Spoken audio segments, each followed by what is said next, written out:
Bonjour, Isabelle Schlig, naturopathe et coach culinaire à Uriage. Aujourd'hui, je vais vous montrer comment cueillir de l'ail des ours. Donc là, c'est vraiment une des premières plantes qui pousse au printemps. Donc pour la petite légende, c'était normalement la première herbe, la première plante sauvage que trouvaient les ours au réveil après l'hibernation. Donc c'est une plante qui pousse facilement même sous la neige. Donc en général, le début du printemps, on en trouve. Et l'ail des ours, pour la reconnaître, on va s'approcher un petit peu. Et en tout cas, elle sent très très fort l'ail. Donc c'est vraiment, quand on regarde, c'est un brin. Donc là, c'est une très très grande. C'est un brin avec une feuille.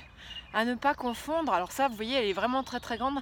Le muguet, c'est une tige et deux feuilles. Le muguet est toxique, donc le muguet, on va éviter. Par contre, l'ail des ours, il n'y a aucun problème. Et vraiment, pour la reconnaître, là, je suis en train de couper mon ail des ours. Je la coupe et vraiment, vous ne pouvez pas vous tromper, ça sent l'ail. Le muguet ne sentira pas l'ail. Donc ça, c'est vraiment un des bons points pour reconnaître l'ail des ours. Donc je vous dis, l'ail des ours, une tige, une feuille. Le muguet, une tige, deux feuilles. Donc là, elle est vraiment déjà très haute. Et vous voyez, donc ça pousse en petit tas à l'orée des bois. Et là, je ne sais pas si on arrive bien à voir, on a déjà les fleurs, les bourgeons des fleurs qui sortent. Ça aussi, on peut le consommer. Ça peut se faire dans du vinaigre et on le garde après dans de l'huile en conserve. On peut l'utiliser comme ça, ou moi j'aime bien aussi le faire revenir un petit peu à la poêle dans un peu d'huile avec des légumes. Attention, ça a un goût fort fort fort en ail. Vous pouvez également trouver sur mon site des recettes de pesto à l'ail des ours.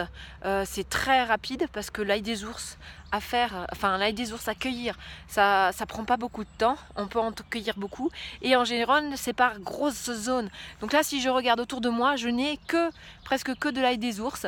Ça pousse dans les sous-bois, dans les milieux humides en général. Ça aime bien l'eau. Voilà, donc l'ail des ours, ça a des propriétés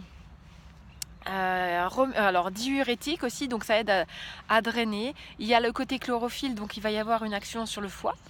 La chlorophylle, c'est une fibre verte qui va aider à oxygéner de nouveau notre corps. Et donc toutes ces plantes-là vont être bien à la sortie de l'hiver pour vraiment redonner de la vitalité à l'organisme. Et c'est comme c'est soufré aussi au niveau du goût, ça a vraiment cette action hépatique. Et donc on cherche à aider un petit peu nos foies qui sont un peu gras après l'hiver, comme on a mangé un peu plus lourd, on a un peu moins bougé. Donc c'est vraiment important d'en consommer. Pour le garder, je vous invite moi à le congeler, mais vous le congelez à l'état de feuille. Donc vous prenez une feuille comme ça, vous mettez dans votre paquet congélation, vous ne la coupez pas. Quand j'étais plus jeune, j'ai fait une expérience en la hachant et en la mettant dans des sachets et puis dans des récipients clos. Ça sentait l'ail des ours dans toute la maison. Donc vraiment, vous la congelez comme ça, ou sous vide, on me disait aussi. Congelée ou sous vide, mais tout le monde n'a pas un appareil pour mettre sous vide. Donc vous mettez au congélateur et après vous allez voir, quand vous allez le réutiliser, ça s'effrite facilement. Et donc là, vous pouvez mettre à la place de l'ail, vous pouvez mettre de l'ail des ours. Moi, j'en fais en général un stock là au printemps et j'en utilise un petit peu toute l'année. Voilà, j'espère que cette vidéo vous aura aidé à vous familiariser avec l'ail des ours. Donc n'hésitez pas à aller en cueillir. Peut-être il y en a près de chez vous, peut-être pas. Ça dépend où vous habitez. En tout cas, moi, près du bassin grenoblois, il y en a sur les 3 massifs montagneux. Donc n'hésitez pas, il ne faut pas monter trop haut. À plus de 1600 mètres, il n'y en a plus. 1200 mètres, il n'y en a plus. Voilà.